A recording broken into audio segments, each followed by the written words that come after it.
de sermones de Primera de Tesalonicenses, así que le invito a que me acompañe al capítulo 4 y hoy particularmente vamos a estar viendo desde el versículo 9 al 12. Y el título de nuestro sermón hoy es Una vida transformada por el Evangelio. Así que le invito a que me acompañe para darle lectura al texto. Una vida transformada por el Evangelio. Así se titula nuestro sermón de esta mañana en Primera de Tesalonicenses 4, versos 9 al 12. Dice así la palabra del Señor. Pero acerca del amor fraternal, no tenéis necesidad de que os escriba, porque vosotros mismos habéis aprendido de Dios que os améis unos a otros. Y también lo hacéis así con todos los hermanos que están por toda Macedonia. Pero les rogamos, hermanos, que abunden en eso más y más, y que procuren tener tranquilidad y ocuparse en vuestros negocios y trabajar con sus manos de la manera en que le hemos enseñado, a fin de que se conduzcan honradamente para los de afuera y no tengan necesidad de nada. Padre, gracias por tu palabra. Gracias por la reunión de tu iglesia, la reunión de los santos, Señor, donde venimos a animarnos unos a otros, venimos a escuchar tu palabra, venimos a cantarte cánticos a ti, a elevar nuestras oraciones a ti. Pero ayúdanos a recordar hoy, Señor, que nuestra vida cristiana consiste en mucho más que lo que hacemos aquí el domingo. Ayúdanos a entender que nuestra vida cristiana incluye, Señor, cada día, cada segundo, cada minuto, cada hora de nuestra existencia, vivir delante de ti y para ti. En esta hora te pedimos sabiduría mientras estudiamos tu palabra. Gracias por cada uno de los hermanos, familia que está aquí. Tú conoces las necesidades nuestras, Señor, pero como siempre recordamos, tu palabra es suficiente para cada necesidad. Señor, gracias por tu palabra. Te lo pedimos en el nombre de Jesús. Amén. Así que, yendo por esa misma línea que comentaba hace apenas unos minutos atrás, ¿cómo ves tu vida cristiana más allá de un domingo? Eso es una pregunta que tenemos que hacernos. ¿Cómo es mi vida cristiana más allá del domingo? ¿Cómo se relaciona mi lunes a sábado con mi vida cristiana? ¿Cómo se relaciona mi horario de trabajo, mi 8 a 5 con mi vida cristiana? De hecho, se hizo un estudio hace un tiempo atrás y determinó, y quiero compartir con ustedes unas breves estadísticas sobre eso. Este estudio mostró cómo los cristianos o un grupo de personas que se identifican como cristianos en Estados Unidos veía su cristianismo o veía la relación del cristianismo y de su fe con su trabajo. Se entrevistaron a 1,459 personas que todas se identificaban como cristianos. Todas estas personas que participaron en esta encuesta dijeron que son cristianos, que van a la iglesia, y se le hizo una serie de preguntas acerca de cómo ellos viven su semana. Pues repito, más allá del domingo. Además, yo creo que el sermón de hoy lo voy a cambiar el título. Más allá del domingo. Y la idea era esa, la idea era cómo ellos viven su semana más allá del domingo, cómo ellos viven en su trabajo. Escuche bien el número. De 100% de estas personas que se consideran cristianas, van a la iglesia, el 82% dijo que tenían una convicción de que en su trabajo debían trabajar de manera ética. El 82% dijo que en su trabajo, por ellos ser cristianos, tenían que trabajar de una manera ética. En otras palabras, que su cristianismo y su fe se tenía que demostrar más allá del domingo, en su trabajo. Y usted dice, 82 es mucho. Sí, pero ¿qué hacemos con el otro 18%? Personas que se identifican como cristianos, van a la iglesia, pero no ven una relación entre su fe cristiana y su trabajo. Pero miren estas estadísticas cómo van bajando, lamentablemente. El 74% de estas personas que se identifican como cristianos dijo que en su trabajo diario era importante decir la verdad siempre. Escuche bien, solo el 74% de los cristianos entrevistados dijo que en el área de trabajo es importante decir la verdad. O sea, el otro 26% dijo o pensó que hay escenarios en el trabajo donde no hay que decir la verdad siempre. El 72% dijo que en su trabajo deben pensar como cristianos, deben pensar moralmente. Solo el 72%.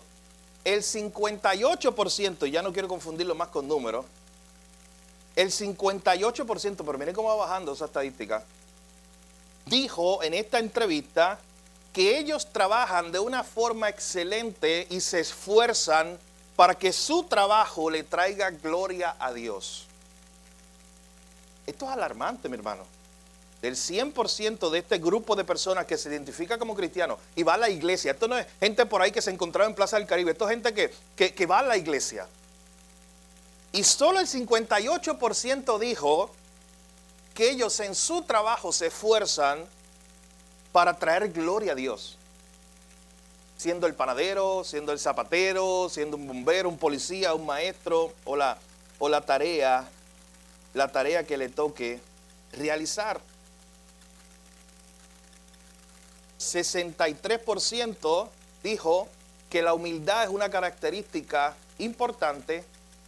Y por último, ahora sí el último número, el 53% de estas personas que se entrevistaron dijo que en su trabajo era importante tener una actitud de servicio, de siervo.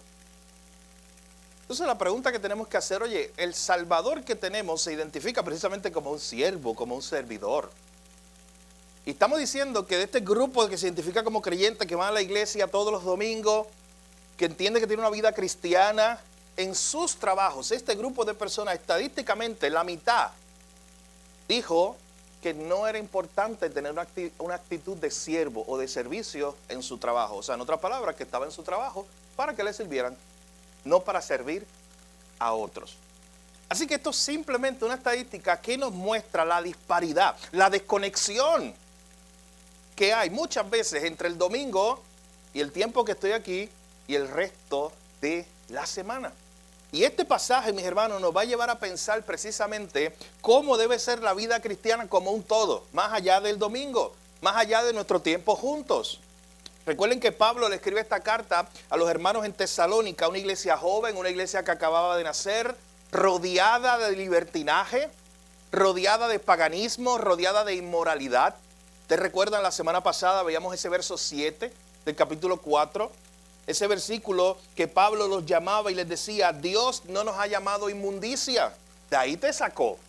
Dios te ha llamado a santificación. Dios te ha llamado para que seas separado para Él, para que vivas para Él. Y nosotros decíamos la semana pasada, en ese llamado que Pablo les recuerda a esta iglesia a vivir separados para Dios en santidad, que hoy un novio y una novia que quiera vivir en pureza hasta el matrimonio, eso es anticuado, eso es arcaico. Eso está pasado de moda. El que un hombre sea hombre de una mujer o una mujer de un hombre, igual, eso es extraño. Lo que debe ser la norma se ha convertido en algo extraño. Y Pablo está llamando a estos hermanos y les dice, oye, nosotros no debemos vivir como viven los gentiles, como vive el mundo. Dios no los llamó a inmundicia, sino a santificación, decía el verso 7. O sea, de la inmundicia Dios los sacó. Si Dios los sacó del lugar donde estaban tan sucios, y Dios los limpió, y Dios le puso una ropa nueva, ¿por qué quieren ir otra vez allá? Eso es lo que Pablo le estaba diciendo a esta iglesia, porque estaba rodeada de paganismo, de inmoralidad, de presión social, de inmadurez. Sin embargo, Pablo no quería que esta iglesia solo creciera en doctrina sana, sino que esa doctrina, esa enseñanza del evangelio produjera una vida transformada. De hecho, si Pablo lo que quería era que esta iglesia simplemente fueran unos eruditos, le hubiera enviado un tratado completo de erudición, de doctrinas, para que ellos se memorizaran. Pero Pablo está hablando de algo más. Pablo está hablando de cómo el evangelio no solamente es para tu cabeza, para tener una pequeña información en tu mente, sino para que transforme tu día a día. Así que, mis hermanos, el evangelio no solo cambia nuestro destino eterno, el evangelio cambia nuestro día a día. Y a veces nosotros nos quedamos simplemente con esa idea de que el evangelio cambió mi destino eterno porque ya no estoy perdido eternamente, ahora tengo a Cristo y tengo una salvación eterna. Pero nos olvidamos que el evangelio también debe cambiar la forma en que yo vivo el día a día, mi semana. La forma en que yo vivo diariamente, mi trabajo, mis relaciones. Muchos profesan creer en Cristo, pero la pregunta que tenemos que hacernos, la pregunta genuina es, ¿se nota en tu vida diaria? ¿Se refleja, miren estas estadísticas que acabamos de leer, se refleja tu vida cristiana, tus valores cristianos en tu día a día, especialmente en esos espacios donde no estás rodeado de otros creyentes? Pablo enseña aquí a estos hermanos que los creyentes deben caracterizarse por una vida transformada por el Evangelio. Que tienen que pasar cosas más allá del domingo, que tiene que haber una transformación. Así que vamos a ver entre los versículos 9 al 12 en esta mañana, del capítulo 4 de Primera de Tesalonicenses, dos puntos principales. Número 1, vamos a ver este encabezado que le hemos puesto por título, un amor diferente. Miren cómo Pablo comienza esta primera sección, un amor diferente. Pablo comienza diciendo, pero acerca del amor fraternal, no tienen necesidad de que yo les escriba, porque vosotros mismos habéis aprendido de Dios, que os améis unos a otros. Miren lo primero que comienza Pablo a hablar aquí, de un amor diferente que tienen que tener esta comunidad de creyentes. Esta comunidad creyente iba a vivir en una ciudad muy pagana, muy perversa, de mucha oscuridad, así que ellos tenían que ser un pequeño faro de luz allí. ¿Y cómo se iban a caracterizar de que ellos eran diferentes? Por el amor que tuvieran en ellos. Y Pablo les dice, yo no tengo que hablarles del amor fraternal. Ya hasta este punto, Pablo había mencionado en varias ocasiones, si tú leíste esta carta, los capítulos anteriores, Pablo ya había mencionado que esta gente se amaba. Y que esta gente se conocía por su amor a Dios y su amor a los demás. Pero sin embargo les está recordando una vez más acerca de este amor de Dios. Y Pablo, miren lo que dice. Y es lo primero que vemos aquí. El amor cristiano, este amor que estamos viendo, tiene un origen divino. Miren lo que dice Pablo ahí en ese versículo. Porque ustedes mismos habéis aprendido de Dios que se amen unos a otros. O sea, en otras palabras, Pablo está diciendo, fue Dios mismo el que les enseñó a amarse los unos a los otros. Este amor del cual está hablando Pablo, que se tiene que tener la iglesia los unos por los otros, no es un amor natural, es algo que nace en Dios. Miren, yo me he visto orando por mí y por otras personas, pidiéndole a Dios, Señor, pon en mí ese amor por esta persona que solamente tú puedes poner. Porque es un amor sobrenatural. Yo me he encontrado orando por matrimonios o por personas que han tenido un conflicto y yo he orado así. Y me he encontrado diciendo, Señor, pon tú en ellos ese amor. Porque eso solo tú lo puedes poner. Porque cuando tú describes el amor nuestro, que es egoísta, que busca lo suyo propio, que está centrado en sí mismo. De hecho, tú sabes que el amor natural del hombre es todo lo contrario al amor descrito en 1 Corintios 13. Si usted quiere, para la tacita de café esta tarde, busque 1 Corintios 13. Busque todas las características y sáquele el antónimo. Y ese antónimo, lo contrario, es el amor suyo en su naturaleza. Es el amor si usted no tuviera a Dios. ¿O cómo se define el amor aquí en el mundo? Un amor que busca lo suyo propio. Un amor que se irrita todo el tiempo. Un amor que es celoso. Un amor que busca centrarse en sí mismo y no en el otro. Ese sería el amor natural. El amor de nosotros por naturaleza en nuestro pecado. Pero sin embargo, Pablo le está diciendo a estos hermanos, yo les animo a que ustedes recuerden ese amor fraternal, ese amor que ustedes aprendieron de Dios mismo. El mundo puede hablar de amor, pero usted sabe muy bien que es un amor por conveniencia, por beneficio, por afinidad. El creyente, el que verdaderamente ama, y ama porque fue amado primero. Recuerden esa hermosa verdad de 1 Juan 4:19, cuando dice, nosotros le amamos a Él porque Él nos amó primero. Así que el nuevo nacimiento produce nuevos afectos. El nuevo nacimiento produce algo nuevo que no estaba en mí. Ahora Dios me da un amor por alguien que antes yo no iba a amar. Eso lo hace el Señor. El nuevo nacimiento produce nuevos afectos. Produce algo que no estaba en mí. Es Dios mismo el que le enseñó a esta iglesia a amar. Él fue el que puso la definición ahí en el madero, en la cruz. Hermano, Dios puso el estándar. John Stott decía, si quieres buscar la definición de amor, no la busques en el diccionario, búscala en la cruz. Porque ahí está, Él definió el estándar. En esto consiste el amor, decía también Juan. Pero el amor cristiano no solamente tiene origen divino o se origina en Dios y es Dios que lo pone en nosotros y por eso tenemos que orar todo el tiempo por ese amor, sino que también, miren lo que dice ahí, el próximo verso, versículo 10, y también ustedes lo hacen así con todos los hermanos que están por Macedonia. O sea, Pablo está reconociendo que el amor de estos hermanos no solamente se limitaba a los que eran como ellos, a los que ellos veían todos los días. Oye, obviamente es más fácil amar a esa gente, porque son sus amigos, son su familia. Pablo está diciendo, ustedes, su amor no se limita a su pequeña iglesia. Recuerden que Tesalónica era una pequeña iglesia. Sino que su amor es para todos los que están en Macedonia. Pero hermano, usted sabe que era Macedonia. Macedonia era la provincia. Tesalónica era una pequeña ciudad allí. Filipo, otra ciudad. Filipo, la carta a los filipenses, también eran de esta región de Macedonia. Así que en esta región habían varias iglesias y Pablo está diciendo que ustedes han aprendido a amar aún a los que no están todo el tiempo como ustedes. Más allá de la comunidad local, estos cristianos habían aprendido a practicar ese amor. Y era un amor que los movía, no era un amor simplemente de palabras, de decir te amo hermano, era un amor sacrificial, era un amor de servicio. ¿Y sabes qué? Esto no es especulación. Si usted sigue leyendo las cartas de Pablo, se da cuenta en 2 Corintios 8 que Pablo escribe a la iglesia de Corinto diciéndole o animándolos para que ellos levanten una ofrenda para los pobres en Jerusalén. ¿Y sabes qué iglesia pone de ejemplo?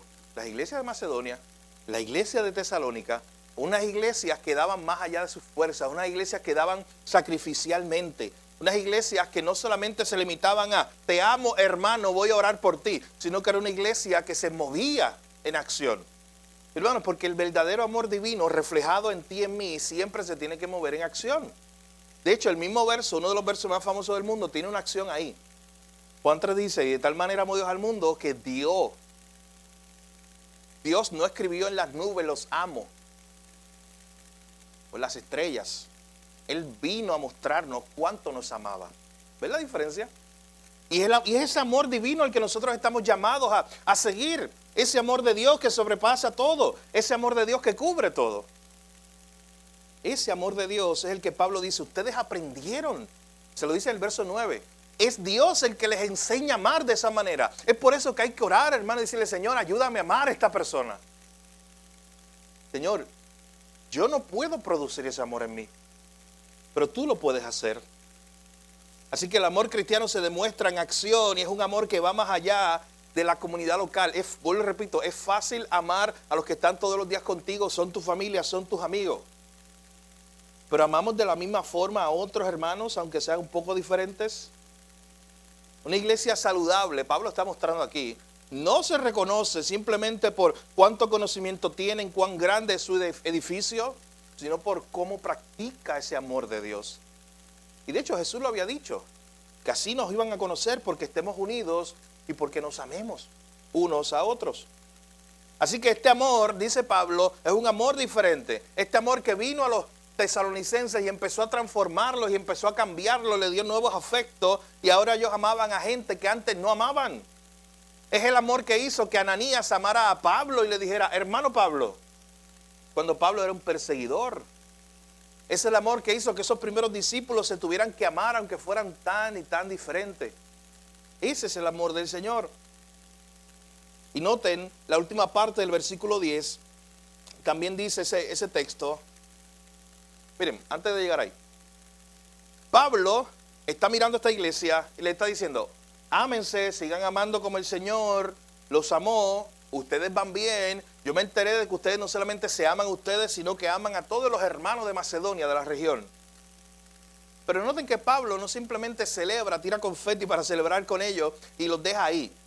Pablo al final del verso 10 dice, pero les rogamos, hermanos, que abunden en ese amor más y más.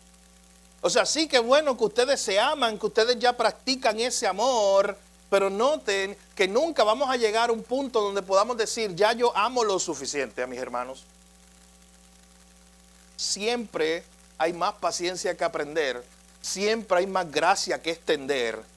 Y de hecho, Si tú quieres aprender a amar con este amor de Dios, Dios va a poner personas en tu camino, mi hermano, probablemente, muy probablemente, personas difíciles de amar, para que ese amor se ejercite. Así que cuidado con lo que oras de buena manera. Como el que ora por paciencia, obviamente tiene que haber una prueba, porque ¿cómo vas a ejercer esa paciencia? No hay forma. Pero el que ora para que Dios le enseñe a amar de esta forma, mi hermano, pendiente, porque llegará alguien a tu vida difícil de amar. O quizás ya esté ahí.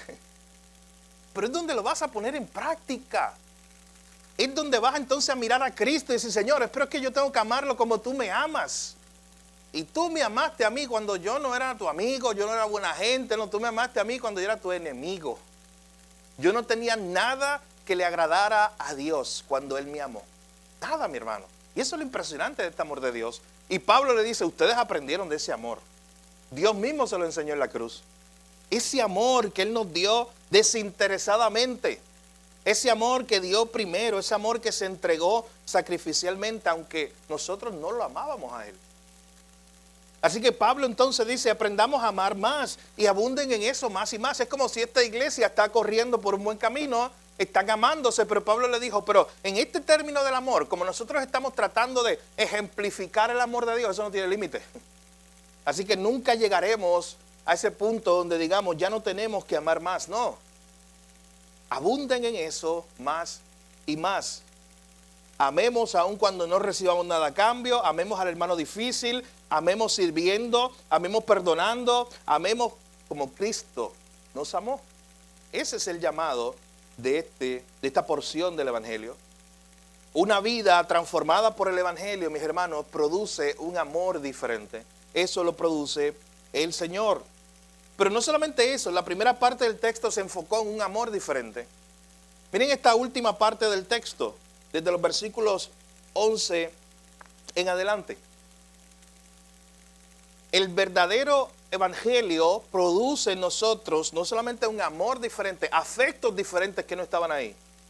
Es que produce en términos generales una vida diferente. Y Pablo le está recordando a esta amada iglesia y le dice, es que ustedes si van a ser testimonio del Señor, una luz en medio de la oscuridad en Tesalónica, ustedes tienen que mostrar ese amor todos los días, mostrar ese cambio que hizo el evangelio en su vida todos los días. Es como si Pablo aterrizara ahora la doctrina en la práctica. Pablo en este verso 11 y 12 les va a decir a estos hermanos que el evangelio se debe ver también de lunes a sábado. Como decíamos al inicio, el evangelio se debe ver más allá del domingo. Hermano, y hasta este punto tú tienes que estar preguntándote, ¿cómo se ve el evangelio en mi vida más allá del domingo? O sea, el cristianismo no es la ropa que yo me pongo. Usted sabe que yo me he visto así los domingos. Usted no me va a ver en la semana vestido así. Me refiero con camisa manga larga y pantalón, a menos que sea algo bien especial. Pero el cristianismo no puede ser eso. No puede ser una ropa que yo uso donde yo digo, ¿sabes qué? Esta es la ropa del domingo. Estos son los zapatos del domingo. Literalmente el único día que los uso. Estos son los zapatos del domingo. Pero tengo que estar pensando todo el tiempo, más allá del domingo, cómo se está viendo mi fe cristiana. Hermano, cuando tú sales de esa puerta, tu vida cristiana no se pone en pausa. Entonces le pones pausa, vives tu vida allá afuera y regresas el domingo y le pones play para seguir viviendo tu vida cristiana aquí. No, mi hermano. ¿Cómo se ve? Piensa y permite que el Señor pueda mostrarte en esta mañana cómo se está viendo tu vida cristiana. Más allá del domingo. ¿Cómo se está viendo tu vida cristiana? ¿Se está viendo con estas muestras de amor diferente en tu vida? Estos cambios que ha habido en tu corazón. ¿Se está viendo con una vida diferente que tú estás viviendo en tu día a día? Porque esto es lo que Pablo dice ahora en los versículos 11 y 12. El evangelio produce una vida diferente al mundo. Miren cómo les dice. Procuren tener tranquilidad. Me encanta esa reflexión de Pablo. ¿Usted sabe lo que le está diciendo? Hay otras traducciones que dicen, miren, como cristianos, procuren vivir una vida tranquila. Procuren vivir una vida sin problemas. Pablo manda a procurar, a buscar. Mi hermano, procurar es intención. Es intencionalmente yo buscar vivir una vida tranquila. Y vamos a ver qué significa esto en este contexto. Esto no significa pasividad ni indiferencia. que los problemas te pasen por el lado y resbalen. No, eso no es lo que está diciendo aquí. Esto significa, cuando lo que dice Pablo de procuren una vida tranquila, significa una vida ordenada, sobria, estable, sin andar creando conflictos innecesarios. De hecho, es lo mismo que Pablo dijo en Romanos 12:18. Ustedes recordaban a Pablo cuando en Romanos 12:18 dijo, oye, mientras dependa de ustedes, estén en paz con todos los hombres. Vivan una vida tranquila mientras dependa de ustedes, estén en paz con todos los hombres. No sean ustedes los creadores de esos conflictos. Mientras dependan ustedes, vivan en paz con todos los hombres. Así que cuando Pablo le dice en el verso 11, procuren, está hablando de una acción, está hablando de una intencionalidad, está hablando de algo que tú te tienes que mover para alcanzarlo. Procuren, sean intencionales, dice el verso 11, en vivir, en tener tranquilidad, en vivir una vida tranquila, que refleje a Dios, una vida diferente. Yo le decía la semana pasada que la Biblia describe al impío como aquel que siempre está buscando cómo pecar. El libro del Proverbio está lleno de eso. Dice que el impío se acuesta por la noche pensando cómo va a pecar al otro día. Hay algo parecido con esta idea. O sea, el que es conflictivo, no piense que solamente él reacciona a las cosas y pues creó un conflicto. No, el que es conflictivo, según la Escritura, es este tipo de persona que intencionalmente está buscando cómo crear conflicto, incluso donde no lo hay. Cómo buscar la manera de tirar una piedra, cómo buscar la manera de tirar una cascarita, como le decimos nosotros. Miren, estos son el tipo de personas que si no tienen problemas lo andan buscando. Son el tipo de personas que si en un día no han peleado con alguien, se miran al espejo y le preguntan al reflejo, ¿por qué me están mirando mal? Son ese tipo de personas que todo el tiempo pelean hasta consigo mismos, que son conflictivos. Y Pablo está diciéndole a estos hermanos, no, nosotros no somos así. Nosotros no debemos tener ese tipo de actitud. Nuestra vida debe verse como una vida tranquila, como una vida ordenada. Nuestra vida debe verse como una vida diferente. Había personas allí en la región de Tesalónica, mis hermanos, que eran agitados, que vivían del drama, de la curiosidad, que todo era un problema, que todo el tiempo estaba buscando algo que resolver. Miren, ustedes no saben, cuando uno está predicando, todo lo que viene a la mente de uno. ¿Y qué me acordé? Esta semana yo estuve precisamente tratando una situación, hablando con una persona de su vida cristiana, y yo recuerdo que en un momento dado, yo le dije a esta persona, oye, pero es imposible que tu vida por las pasadas 3, 4, 5 semanas sean como episodios de novelas. Es que es una situación donde, como yo le decía ahorita, si no tiene problema lo anda buscando. Busca, como decimos nosotros, el drama. Busca la cuestión dramática en todo. Y es como si cada caso, y recuerde, uno lo ve de afuera, y es como si cada caso pareciera salido de estos programas de conflicto o de novela, literalmente. Porque es así, y todo es un tipo de conflicto. Y yo decía, no, eso es imposible. Tú tienes ya unos lentes que tienes que quitarte, yo le decía a esta persona. Porque con esos lentes es que ves conflictos en todas partes. No, ponte los lentes del Evangelio. Y con los lentes del Evangelio busca la paz. Busca tú cómo dirigir tu vida tranquilamente, lo dice este texto. Busca el verso de Romanos 12, mientras esté de tu parte, procura la paz. No busques el conflicto. Y hay personas que están detrás del conflicto todo el tiempo. El mundo celebra eso, el mundo celebra la controversia. Bueno, ¿por qué esos programas son tan exitosos? Esos programas de conflicto. Porque le gusta a la gente ver la controversia. Bueno, miren, y perdónenme, pero yo nunca he entendido ese tipo de programa de conflicto, y no quiero decir nombres, ustedes deben saber algunos. Algunos, yo no quiero decir el nombre, pero alguno de ustedes sabe de qué estoy hablando. Pero piensen esto, yo tengo los suficientes problemas en mi vida, suficientes, y tú también, como para estar detrás de los problemas, inventados también, para colmo, de muchas otras personas. Y escuche bien, al final eso no trae nada positivo a mi vida. O sea, no solamente es la idea de yo vivir en conflicto, sino estar asociado a cosas como esa, sea lo que sea, que genera más conflicto. Mi hermano, mi mente no va a estar serena, como dice este texto. Mi mente no va a estar en paz, mi mente no va a estar tranquila.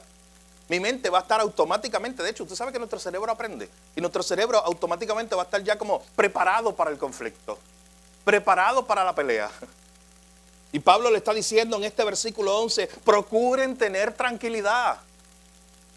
Mi hermano, acuérdate de este texto cuando ahorita te enojes en la casa, cuando hay un conflicto. Pero acuérdaselo con gracia a tu esposo o a tu esposa. Con gracia. Procuremos vivir en tranquilidad. Bueno, y mire lo que dice después Pablo, ahí en el verso 11. Y ocúpense de sus propios negocios. Es decir, Pablo está diciendo, atiendan sus propias responsabilidades. No vivan metidos en asuntos ajenos mientras descuidan los propios. La madurez espiritual incluye responsabilidad de cómo nosotros vivimos nuestra vida y nos alejamos del conflicto. Eso es parte de de una señal de que estamos maduros espiritualmente. Y aquí Pablo está diciendo en el versículo 11, ocúpense en sus propios negocios y ocúpense en trabajar con vuestras manos de la manera en la cual le hemos enseñado. Miren, en aquella cultura, especialmente en ese contexto, en el contexto de primera de Tesalonicenses, de la carta que estamos viendo, había un problema y lo vamos a ver más adelante. Y el problema era que había unos hermanos que creían que Cristo venía pronto, muy pronto de hecho. Y eso había creado una situación donde muchos de ellos habían dejado de trabajar. Donde muchos de ellos dijeron, oye, pues si Cristo viene pronto, ya yo no sigo trabajando, ya yo no sigo cumpliendo con mis tareas, con mis responsabilidades. Y por eso Pablo varias veces en primera y segunda de Tesalonicenses les tiene que recordar la importancia del trabajo a estos hermanos. Y por eso le tiene que recordar en este versículo 11, al final, ustedes recuerden, procuren, para mostrar cómo el Evangelio los ha transformado, ustedes deben trabajar con sus manos, trabajar honradamente, como veremos en el último texto. Tener una ética de labor diferente. Por eso yo empecé con esta estadística en esta mañana.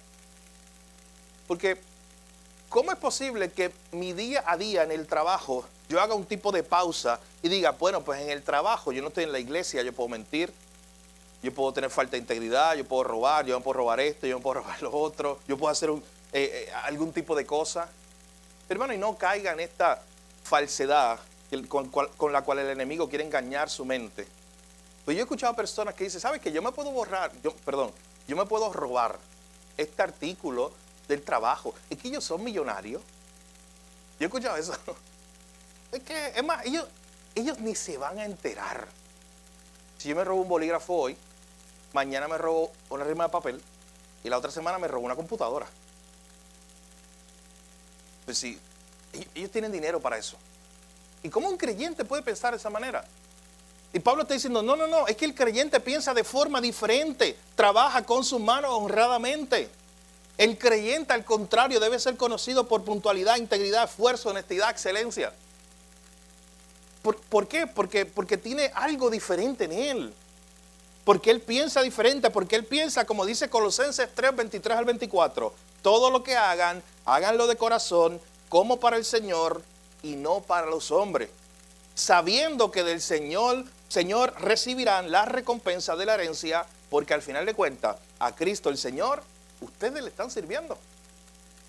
Mientras yo estoy trabajando, mientras yo estoy aquí en el 8 a 5, lunes a sábado, lunes a viernes, yo tengo que estar recordando esto.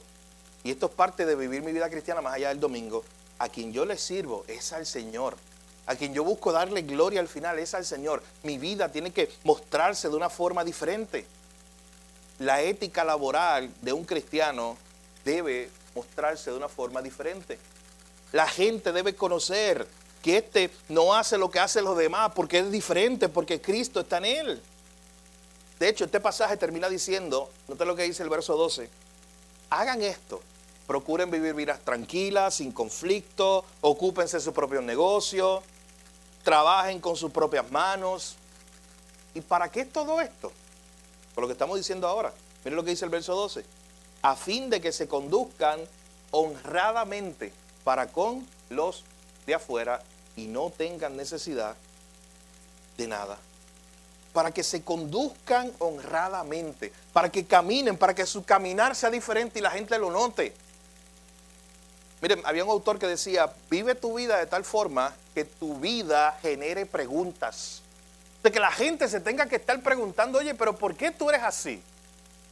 ¿Pero por qué tú haces las cosas con perfección? ¿Pero por qué tú eres puntual? ¿Por qué tú buscas el esfuerzo? ¿Por qué la excelencia? ¿Por qué tú vives diferente a los demás? Tu vida debe generar ese tipo de preguntas para que tú puedas en ese momento, mis hermanos, llevarle la gloria a Dios. Y decirle, porque Cristo vive en mí, porque Cristo me ha transformado. Y eso es lo que tenía que pasar en esta iglesia de Tesalónica. Pablo les está diciendo, ustedes deben mostrar un amor diferente, ustedes deben mostrar una vida diferente en todos los aspectos. No son conflictivos como el mundo, pero también a la hora de trabajar, trabajan honradamente, se interesan de su propio negocio, de sus propios asuntos, trabajan honradamente con sus manos a fin de conducirse para con los de afuera. Hermano, el mundo trabaja solo cuando lo supervisan. El cristiano trabaja delante del Señor. Usted sabe que eso es una forma bien diferente de ver esto. Está aquel que trabaja solo cuando tiene supervisión encima. Y cuando no tiene supervisión encima, pues no trabaja, no se roba el dinero. Pero el cristiano trabaja sabiendo que no hay un momento de su vida en que él no está delante de la presencia de Dios. En que no hay un momento de su vida donde él se esconde, como decíamos ahorita, no hay un botón de pausa para decir, voy a hacer una pausa para entonces seguir haciendo otras cosas y ahorita recojo mi vida cristiana. No existe tal cosa, mi hermano. Tu vida cristiana la llevas a todo lo que eres, todo lo que haces, y eso se ve en el día a día. Así que por eso el Evangelio debe transformar toda mi vida. Y Pablo termina diciendo en ese versículo 12, deben vivir de esta manera, deben conducirse de esta manera, una manera diferente para con los de afuera. ¿Sabe por qué? Porque hay un mundo allá afuera que está mirando cómo nosotros vivimos. Nuestros vecinos miran, nuestros compañeros de trabajo miran, nuestra familia mira cómo nosotros vivimos, nuestros hijos nos están mirando. Si decimos seguir a Cristo, nuestra vida debe reflejarse en el día a día. No basta con hablar del Evangelio, debemos adornar ese Evangelio con nuestra conducta, con nuestro diario vivir. Pues repito, aún más allá del domingo. Así que mis hermanos, ya aterrizando este pasaje, ¿cómo luce una vida transformada por el Evangelio? Eso es lo que Pablo le ha querido mostrar a estos hermanos entre el versículo 9 al 12. ¿Cómo luce una vida transformada por el Evangelio? Ama de manera distinta, vive en paz, atiende sus responsabilidades, trabaja con integridad y refleja a Cristo ante un mundo que observa. Yo le pido, yo le animo a que usted evalúe su vida a la luz de esta enseñanza, lo que acabamos de ver. ¿Cómo luce una vida transformada por el Evangelio? Es alguien que ama de manera distinta, es alguien que vive en paz, no es conflictivo, es alguien que atiende sus responsabilidades, es alguien que trabaja con integridad, con excelencia, y es alguien que refleja a Cristo ante un mundo que observa. Si alguien dice conocer a Cristo y su vida nunca cambia, debe examinarse. Porque donde Cristo reina tiene que haber una evidencia visible. Donde Cristo es rey, tiene que haber alguien que viva como súbdito, como siervo de ese rey. Donde Cristo reina, debe haber una evidencia transformadora. Pero hermano, vuelvo y repito, y sabes que no estaba planificado, simplemente fue entre venir de aquí, del pasillo, en esta línea, de allí a aquí. Fui pensando en eso, esa carga vino a mí, en decir, oye, pero ya cantamos 4 canciones, yo voy a predicar 45 minutos, ¿y qué va a pasar después? Claro, es que yo vengo en la semana pensando en este mensaje, pero vino esa carga a mi mente, ¿qué pasa después? Y estoy hablando de mí. ¿Cómo se ve mi vida cristiana? Cuando salga de aquí ahorita, llegue a casa o al lugar donde vaya. ¿Cómo se ve mi vida cristiana mañana? Yo te invito, mi hermano, que en esta mañana tú pienses en eso. ¿Cómo se ve tu vida cristiana? ¿Cómo se refleja Cristo? ¿Cómo llevas a Cristo a tu trabajo mañana? ¿De qué forma práctica y específica? Porque no hay tal cosa, vuelvo y repito, como la ropa del cristiano que se la pone y se la quita, como poner el mundo en pausa. No, mi hermano, no somos llamados a vivir un cristianismo de 1 hora y media o 2 horas cada domingo. Estamos llamados a vivir un cristianismo que refleje y se muestre en cada aspecto de nuestra vida. ¿Usted sabe qué? Esta gente, estos hermanos, estaban amando a otros. Se estaban amando unos a otros. Y Pablo le dice, ámense más. Y yo mientras pensaba en este sermón, vino a mi mente esta idea que muchas veces lo que nos preguntamos hoy es, ¿cuánto es el mínimo que debo amar? ¿Cuánto es el mínimo, cuánto es lo mínimo que debo comprometerme con Dios? Siempre buscamos el mínimo, lo que menos nos afecte.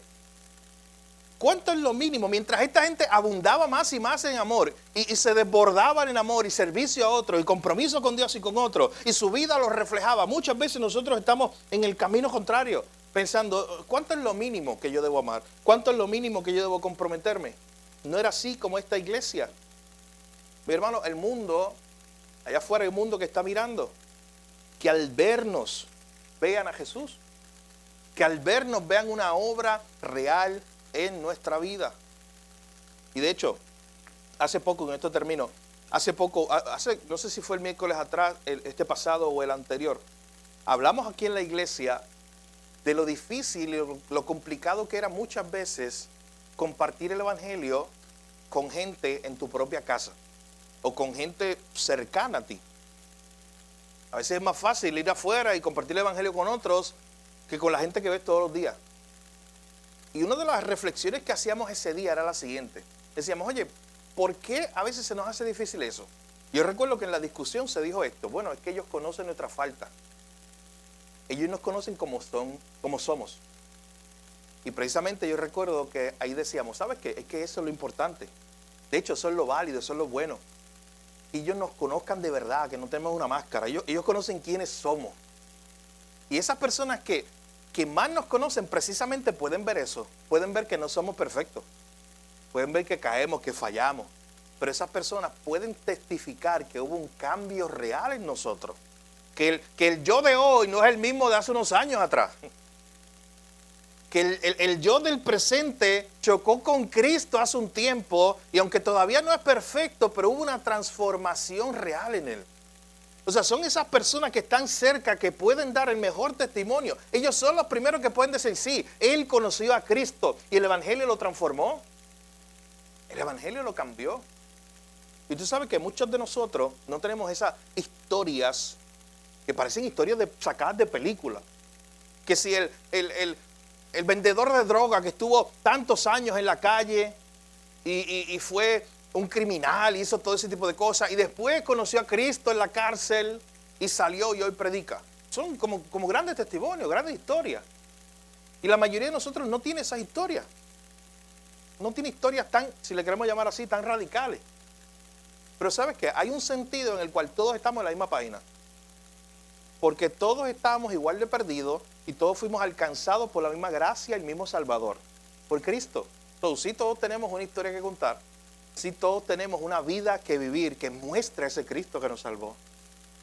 Hermanos, vete en esta mañana con esa idea de cómo es tu vida más allá del domingo. Ora al Señor y permite que el Señor te muestre en esta mañana, si no lo estás haciendo, cómo tú vas a mostrar el resto de la semana que tú eres un creyente que vive para la gloria de Dios. Que tú puedas decir como Pablo, ya no vivo yo, vive Cristo en mí y la gente tiene que verlo, eso se tiene que demostrar. Ustedes recuerdan a Jesús cuando llegó el Sermón del Monte y dijo, mira, ¿qué pasa si tú coges una luz y la pones debajo? Pues oye, no alumbra, pero si la pones encima, ¿qué hace? Pues eso alumbra todo. Así es la vida del cristiano. El cristiano debe vivir su vida de tal manera que otros nos vean y no nos glorifiquen a nosotros, no nos echen flores a nosotros. Es para que la gente nos vea y vea a Cristo y glorifiquen a Cristo. Vivamos una vida transformada por el Evangelio. Vamos a orar en esta hora. Padre, gracias por tu palabra. Gracias porque a través de ella somos animados, somos confortados, confrontados también, Señor. Y en esta hora te pedimos que nos ayudes a pensar en nuestra vida como creyentes. Pablo le está escribiendo a esta iglesia en Tesalónica, los está animando a que ellos se amen de una forma diferente, con un amor diferente que solo viene de ti. Pero también los está animando a que ellos vivan día a día, vidas transformadas, vidas diferentes, aún en sus trabajos, que trabajen honradamente con las personas de afuera, para que otros vean el testimonio, para que otros vean tu obra, Señor. Que no seamos como el mundo, que es conflictivo, que está buscando conflicto en todas partes, Señor. Que nosotros, aún nuestras actitudes, nuestra forma de ser, nuestro carácter, reflejen que hemos chocado con la cruz, que hemos sido transformados por el Evangelio, que nuestra vida hoy no es perfecta, pero está cambiando día a día. Padre, gracias por tu palabra. Gracias porque tu palabra es la que nos cambia. Tú nos santificas, Señor. Tú nos transformas todos los días. Señor, permítanos en esta mañana meditar, irnos de aquí pensando, ¿y cómo ahora vivo mi vida cristiana? Más allá de la iglesia, más allá del domingo. ¿Cómo yo vivo mi vida cristiana? ¿Cómo yo muestro a Cristo en mi día a día? Señor, perdónanos por todas las veces que no lo hemos hecho. Perdónanos por todas las veces que hemos sido tentados a seguir la corriente del mundo, a vivir como el mundo y pensar como el mundo. Señor, pero tu palabra dice que nosotros los creyentes tenemos la mente de Cristo, que tenemos que pensar diferente. Y mientras el mundo busca posicionarse para llevarse la gloria, nosotros buscamos darte la gloria a ti, Señor. Padre, que nuestras vidas puedan ser un reflejo de tu gracia, de tu amor. Que nuestras vidas provoquen preguntas, que la gente se pregunta el por qué vivimos así y tengamos una buena oportunidad para hablarle del Cristo que nos salvó. Padre, gracias por tu palabra. En tu nombre de Jesús oramos. Amén. Hermano, que el Señor nos ayude